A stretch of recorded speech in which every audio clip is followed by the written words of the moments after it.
کوئی یہ کہے کہ سر پڑھنے کا کیا فائدہ، تو اسے کیا جواب دیا جائے؟ ابھی بہرحال میرا موضوع نہیں ہے، لیکن چونکہ طلاب ہے، ایک صاحب بتا رہے ہیں ہمیں ماشاءاللہ 13 دن میں استاد نے سر مکمل کروا دیا. اب وہ اس پر خوش ہو رہے ہیں، لیکن یہ تو رونے کا مقام ہے، افسوس کرنے کا مقام. شاید طالب علم کو نہیں معلوم، وہ اس پر خوش ہو رہا ہے کہ ہم نے جلدی پڑھ لی سر. جنہوں نے سالوں پڑھی ان کا یہ حال ہے، جنہوں نے 13 دن میں پڑھی ان کا گرو پڑھی. اللہ صلی علی محمد. وہی مادہ ہے اثر باب انفعال میں لے ایثار. ایثار کا مطلب خود کو پیچھے رکھنا، دوسروں کو آگے رکھنا. استحصال بالکل اس کے برعکس. وَيُؤْثِرُونَ عَلَىٰ أَنفُسِهِمْ. انصار کی تعریف میں پروردگار فرما رہا ہے کہ وہ دوسروں کو خود پر مقدم رکھتے تھے، مہاجرین کو اپنے آپ پر مقدم رکھتے تھے. وَلَوْ كَانُوا بِهِمْ خَصَاصَةً. خصاصہ یعنی ما یختص بِهِ الْإِنسَانُ نَفْسُهُ، وہ چیز جو فقط انسان کے پاس اپنے لیے ہو. جیسے دوستان نے یہاں پر ہر سال عشرہ منعقد کرواتے ہیں، ان کے پاس یہ ایک ممبر ہے، یہ ایک مائک ہے جی. اگر اب کوئی ان سے کہیں کہ صاحب ہمارے یہاں بھی مجلس ہو رہی ہے، ہمیں ممبر دے دیجیے، تو یہ کہیں گے کہ یہ ہماری خصاصہ یعنی مختص ہے ہمارے لیے، ایک ہی ہمارے پاس. اگر دو ہوتے تو ہم آپ کو ایک دے دیتے، لیکن ہمارے پاس ایک ہی ہے. وہ کہیں گے اچھا ممبر نہیں دے سکتے، مائک دے دیجیے. وہ کہیں گے مائک بھی ہمارے پاس ایک ہی ہے، ایک ہی مائک ہے. اگر ہم آپ کو دے دیں گے تو پھر ہمارے پاس کچھ نہیں بچے گا. اس کو کہتے ہیں خصاصہ ما یختص بہ الانسان نفسہ، وہ چیز جو انسان کے اپنے سے مختص ہو.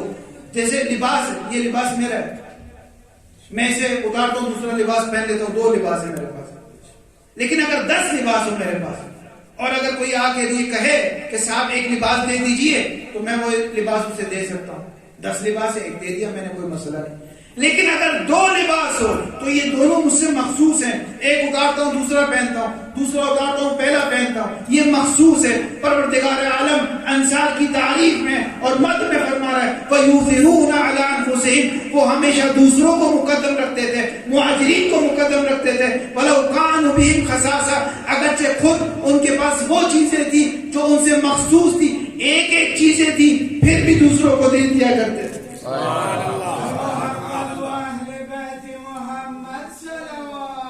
اللهم صل على محمد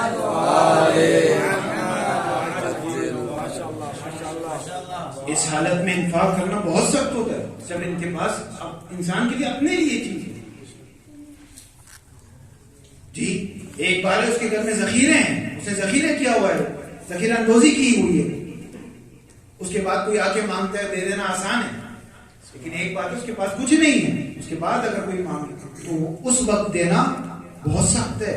یہ انصار یہاں تک پہنچ چکے تھے. وَيُؤْثِرُونَ عَلَىٰ أَنفُسِهِمْ وَلَوْ كَانُوا بِهِمْ خَصَاصَةً، وہ دوسروں کو دے دیا کرتے تھے، دوسروں کو خود پر مقدم کیا کرتے تھے. یہ انصار 8 ہجری سے پہلے کے تھے، اور اس کے بعد رسول کی رحلت کے بعد یہ انصار میں تبدیلی کیسے آ گئی؟ کیسے تبدیلی آ گئی؟ اصل تبدیلی بنی جنگ حنین. اب وقت نہیں رہا، میں مزید تفصیل میں ہونا چاہتا ہوں. جنگ حنین 8 ہجری کو جنگ حنین ہوئی. یہ فتح مکہ کے بعد ہوئی. فتح مکہ میں بہت سارے افراد مسلمان ہو گئے، بہت سارے تلواروں کو دیکھ کر مسلمان ہو گئے. بہت سارے ایسے تھے جو مسلمان ہونا نہیں چاہتے تھے، لیکن اب مجبوراً ہونا پڑ گیا انہیں، بالآخر مسلمان ہو گئے.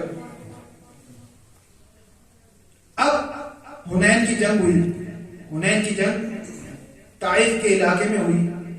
یہ بہت مالدار علاقہ تھا، بہت پیسے والا. اس جنگ میں رسول اللہ کو بہت کچھ ملا، بہت کچھ یعنی بہت کچھ، واقعا بہت مانگے. آپ نے اسے تقسیم کر دیا یہ نئے ہونے والے مسلمانوں میں، قریش میں تقسیم کر دیا. 2000 افراد تھے جس کی سربراہی ابو سفیان کر رہا تھا. اس میں تقسیم کر دیا رسول اللہ. بہترین مال غنیمت جو ملا وہ ان کو دے دیا. انصار نے ایک میٹنگ بلائی. اصول کافی کی روایت، انصار نے ایک میٹنگ میں اور اس کا سربراہ قرار دیا سعد بن عبادہ کو، اور کہا یہ کیا معاملہ ہے، پوری زندگی ہم نے قربانی دی، اور جب مال غنیمت کی باری آئی تو رسول اللہ نے ان کو سارا دے دیا، کیونکہ رسول بھی قریش سے تو ظاہر ہے اپنے قبیلے کو دے گا۔ یہ چہمگوئیاں کر رہے تھے انصار۔ اس کے بعد سعد بن عبادہ اٹھ کے آتا ہے رسول کی خدمت میں اور کہتا ہے ان کان ھذا الامر من هذه الاموال التي قسمت بين قومك شيئا انزله الله رضينا، یہ جو امر آپ نے کیا ہے، یہ جو بہترین مال غنیمت کو اپنی قوم میں آپ نے تقسیم کر دیا، اپنی قوم میں قریش میں تقسیم کر دیا، اگر یہ خدا کی طرف سے نازل ہوا تھا رضینا تو ہم راضی ہو جاتے، لیکن خدا ہے، لیکن اگر یہ آپ نے خود سے اپنی طرف سے تقسیم کیا ہم راضی نہیں۔ یہ کون کہہ رہا ہے؟ انصار۔ کون سے انصار کہہ رہے ہیں؟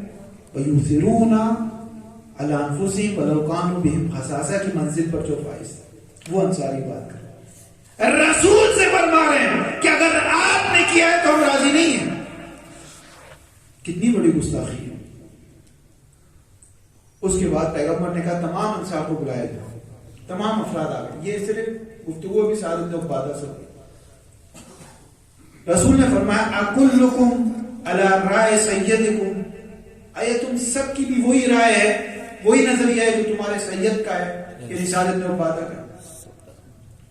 تو انہوں نے کہا سیدنا اللہ و رسولہ، ہمارے سید اور سردار خدا ہے اور اس کا رسول ہے۔ سعد بن عبادہ کون ہوتا ہے؟ رسول نے دوبارہ سوال کیا اکلکم علی رائے سیدکم، تم سب کا بھی وہی نظریہ ہے، وہی عقیدہ ہے جو تمہارے سید کا، سردار کا، سعد بن عبادہ کا؟ انہوں نے دوبارہ وہی جواب دیا۔ یہ کون ہوتا ہے؟ سیدنا اللہ و رسولہ، ہمارا سید اور سردار خدا ہے، اس کا رسول ہے۔ رسول نے تیسری بار سوال کیا کہ تعارف کو چھوڑو، حقیقت پر آؤ۔ اکلکم علی رائے سیدکم، تم سب کا بھی وہی نظریہ جو اس شخص کا ہے۔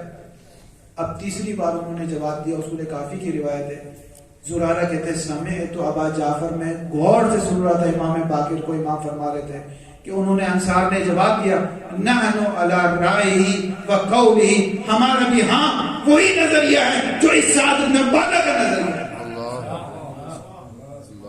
جیسے ہی انہوں نے یہ کلمات ادا کیے، امام فرما رہے ہیں فحط اللہ نورہم، خداوند متعال نے انصار کے قلوب سے اس نور کو نکال کے باہر کر دیا۔ اب تک جو نور تھا ان کے قلب میں، ان کے دلوں میں، خدا نے وہ نور لیا اور نکال کے باہر کر دیا کہ رسول کے مقابلے پر آ گئے۔ رسول جو کہہ دے وہ لے لو، رسول کے مقابلے پر آ گئے انصار۔ یہ وہ جگہ تھی کہ جہاں انصار بے نور ہو کر رہے ہیں۔ یہ بہت بڑا مقام ہے، ہم سب کے لیے بہت عبرت آمیز جگہ ہے۔ وہ انصار جنہوں نے بہت خدمات انجام دی، یعنی واقعاً خدمات ہیں ان کے، ایسا نہیں کہ کوئی لفظی بحث ہے، نہ، جنہوں نے خدمات دی، اپنے گھر دے دی، سب کچھ دے دیا، اللہ کی راہ میں سب کچھ دے دیا۔ ایک مرحلے پر آئے فحط اللہ نورہم، خدا نے ان کے قلب سے نور کو نکال دیا۔ انصار رسول بے نور ہو کر رہے۔ یہ 8 ہجری کا واقعہ، یہ جو بے نوری آ گئی تھی ان میں، اس کی وجہ یہ بنی کہ جب رسول کی رحلت ہوئی تو انہوں نے یہ کہا رجل منا و رجل منکم، ایک شخص ہماری طرف سے، ایک شخص تمہاری طرف سے۔ جب دلوں سے نور نکل جاتا ہے تو لوگ غدیر کو بلا دیتے ہیں، جب دلوں سے نور نکل جاتا ہے تو رسول کے وہ فرامین یاد نہیں رہتے، من کنت مولا ہو فہذا علی مولا۔ جب نور نکل جاتا ہے تو لوگ یہ کہنا شروع کر دیتے ہیں رجل منا و رجل منکم، امیر منا و امیر منکم، ایک شخص ہماری طرف سے، ایک شخص تمہاری طرف سے۔ اسی لیے جو امام علی کی ولایت پر باقی ہے اس کے دل میں وہ نور ابھی تک باقی ہے جو خدا نے مومنین کے قلب میں رکھا ہے۔ جس شخص کے دل سے یہ نور چلا گیا وہ کہتے ہیں کون سی ولایت، کہاں کی ولایت؟ یہ ایسے نہیں ہوا، اتفاقی طور پر نہیں ہوا۔ اب آپ کو سمجھ میں آئے گا، بس میرا وقت ختم ہوا، کہ بی بی زہرا سلام اللہ علیہ نے خطبہ فلکیہ میں بار بار انصار کو مخاطب کیوں کیا؟ بعض افراد کہتے ہیں شاید انصار سے امیدیں تھی، نہ شاید یہ اچھی تحریر نہیں ہے، امیدیں نہیں تھی انصار سے، یہ کام انصار میں شروع کیا، امیدیں نہیں تھی۔ بڑی وجہ یہ تھی کہ بی بی جانتی تھی میرے بابا کے اصحاب ہیں، انہوں نے قربانیاں دی ہے، انہوں نے مشکلات برداشت کی ہے، انہوں نے زحمات برداشت کی ہے، وہ نور جو ان کے دلوں سے نکل چکا ہے، آج ایک موقع میں انہیں فراہم کرتی ہوں، دوبارہ آج علی کی ولایت پر آ جائے، وہ نور جو نکل چکا تھا خدا وہ نور دوبارہ ان کے قلبوں میں دے دے۔ اس لیے بار بار انصار کو مخاطب فرما رہی تھی بی بی کہ دیکھو میں وہ تمہیں نور واپس پلٹانے آئی ہوں، میں محمد کی بیٹی ہوں، میں تم سے کیا چاہتی ہوں، میں تم سے کیا مانگتی ہوں، تم ہوتے کون ہو جو میں تم سے مانگتی ہوں، میں یہاں کچھ لینے نہیں آئی، میں یہاں تمہیں نور دینے آئی ہوں۔ درود پڑھ دیجیے محمد آل محمد۔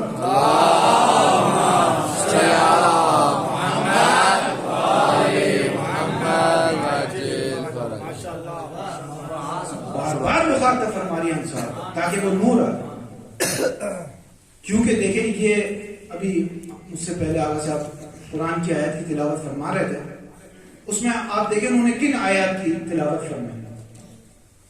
یہ اولیاء خدا کا ایک طرز ہوتا ہے، ایک ان کا ایک سلیقہ ہے، ان کی روش ہے، ان کی سنت ہے، ان کی سیرت ہے کہ وہ جبران کرتے ہیں، ان کی قوم میں جو غلطی ہو جائے ان کو جبران کرتے ہیں۔ انہوں نے جن آیات کو پڑھا اس میں حضرت عیسیٰ نے یہ کام کیا۔ اب موضوع نہیں تھا لیکن چونکہ قرآن میں سن رہا تھا تو میں نے کہا اس بات کو بتاؤں گا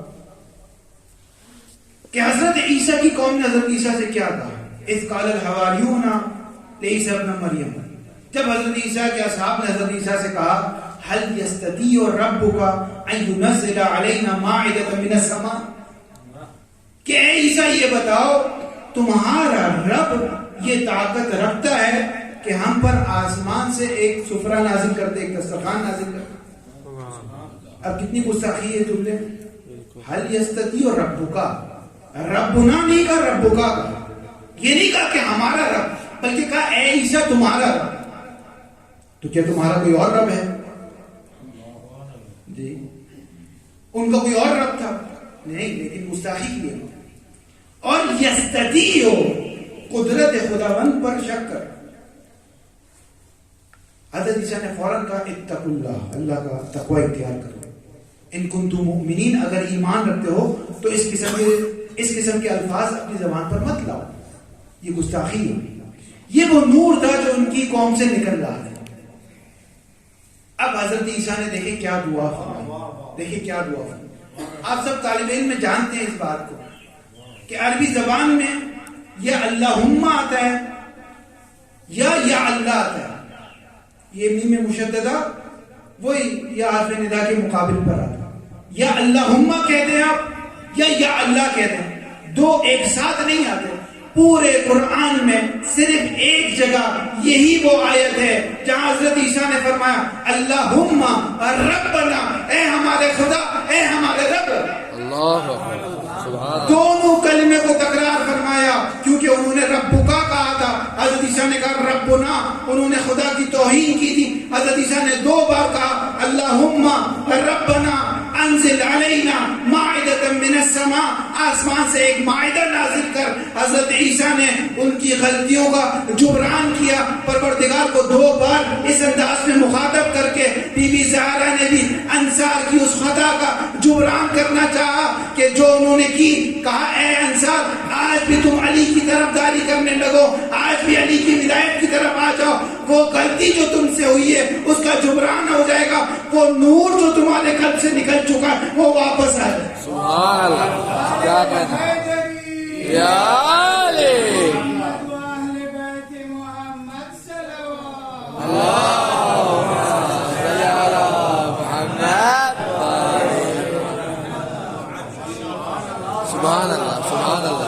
یہ بہت بڑی وجہ تھی کہ کو مخاطب کیا جاتا ہے. سبحان اللہ سبحان اللہ. اور سوال کیا محمود ابن لبید، بس میری آخری حدیث اور گفتگو کا تمام آخری سوال، بی بی ہر ہفتے میں ایک دن یا کئی دن حضرت حمزہ کی قبر پر جایا کرتی تھی. 14 کو یاد رکھنا چاہیے ہمیں. حضرت حمزہ کی قبر مطہر پر بی بی تشریف لے جاتی اور وہاں پر گریہ فرماتی تھی.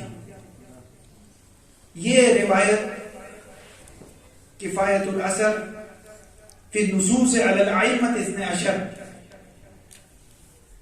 ابو القاسم خضری قمی نے اس روایت کو نقل کیا ہے. 400 متوفہ 400 ہجری ہے. شیخ مفید اور شیخ صدوق کے زمانے کے راوی ہیں، محدث ہیں. ان کی جو شیوخ ہیں، استاد ہیں، وہ شیخ صدوق اور شیخ مفید ان کے استاد ہیں. علامہ ہندی نے بھی اور نجاشی دونوں نے ان کو کہا کہ مستند ہے، ان کی کتاب بھی مستند ہے، شخص بھی محدث ہے. یعنی روایت بالکل صحیح سنا رہا ہوں میں آپ کو.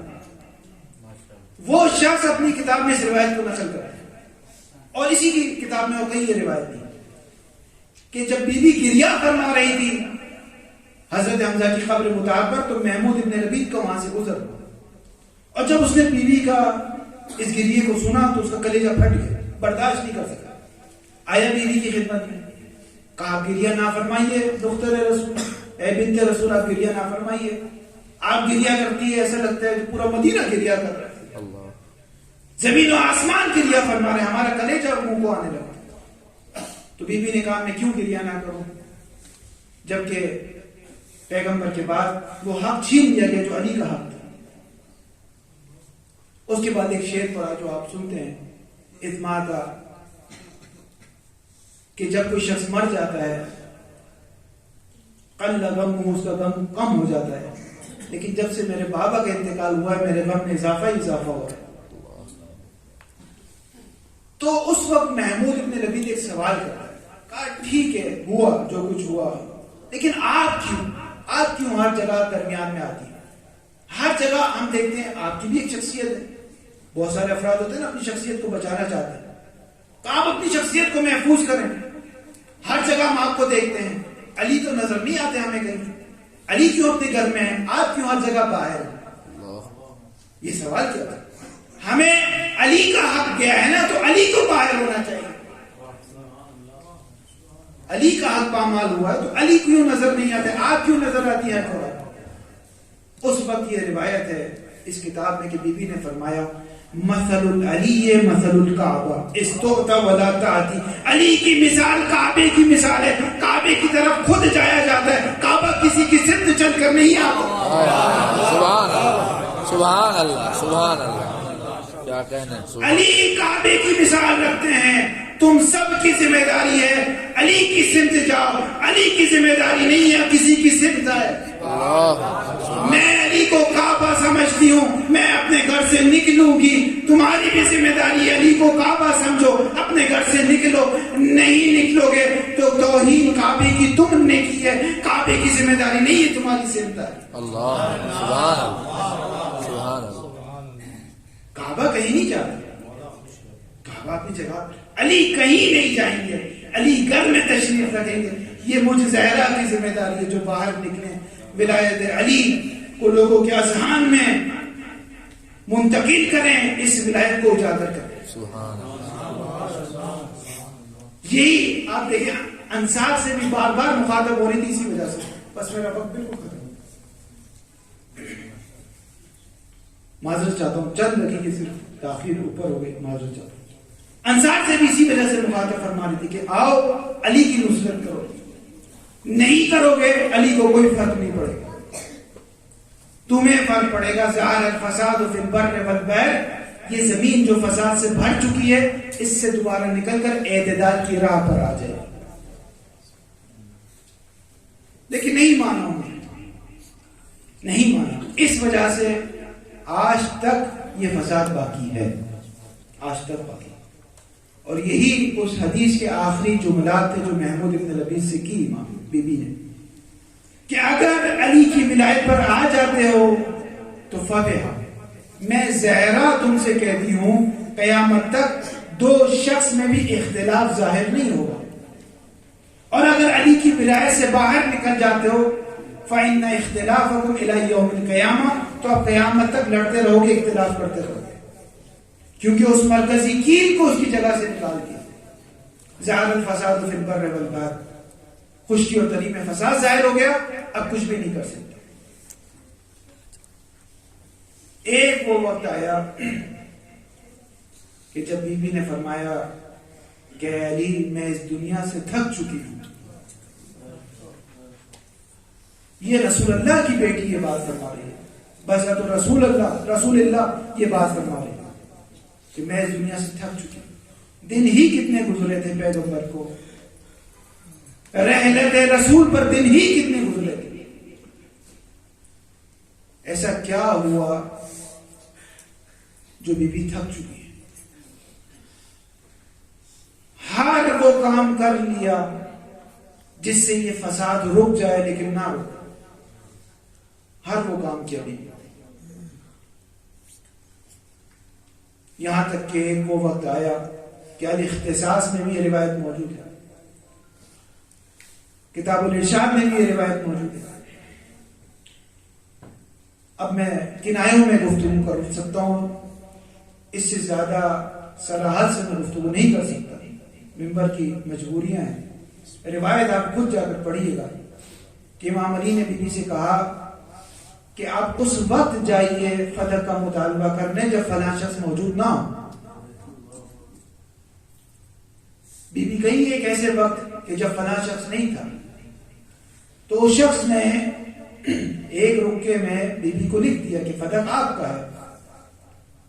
ایک ہاتھ میں وہ رکا تھا، ایک ہاتھ میں امام حسن تھے۔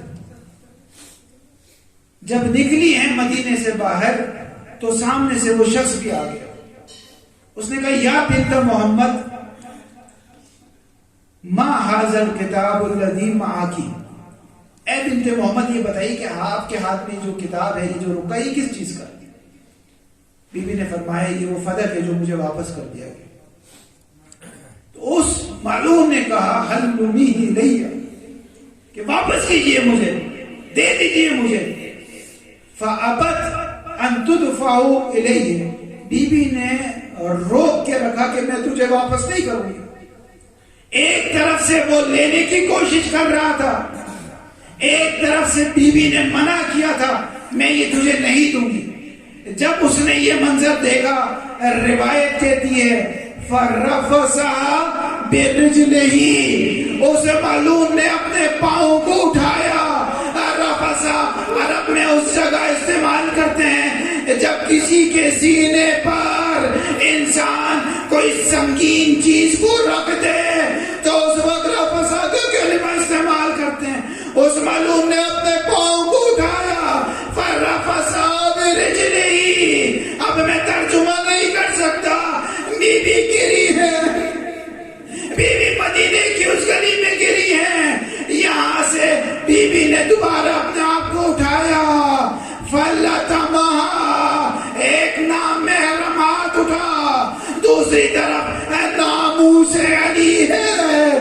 جب کسی نے سوال کیا کہ بی بی یہ بتائیے خاتون کے لیے سب سے اچھا کیا ہے، بی بی نے بتایا خاتون کے لیے سب سے اچھا یہ ہے کہ وہ نہ کسی نامحرم کو نہ دیکھے اور کوئی نامحرم اسے نہ دیکھے۔ جو خاتون کی توصیف اس انداز میں کر رہی تھی، آج یہ وقت آ گیا ایک نامحرم ہاتھ اٹھا، دیکھنا کچھ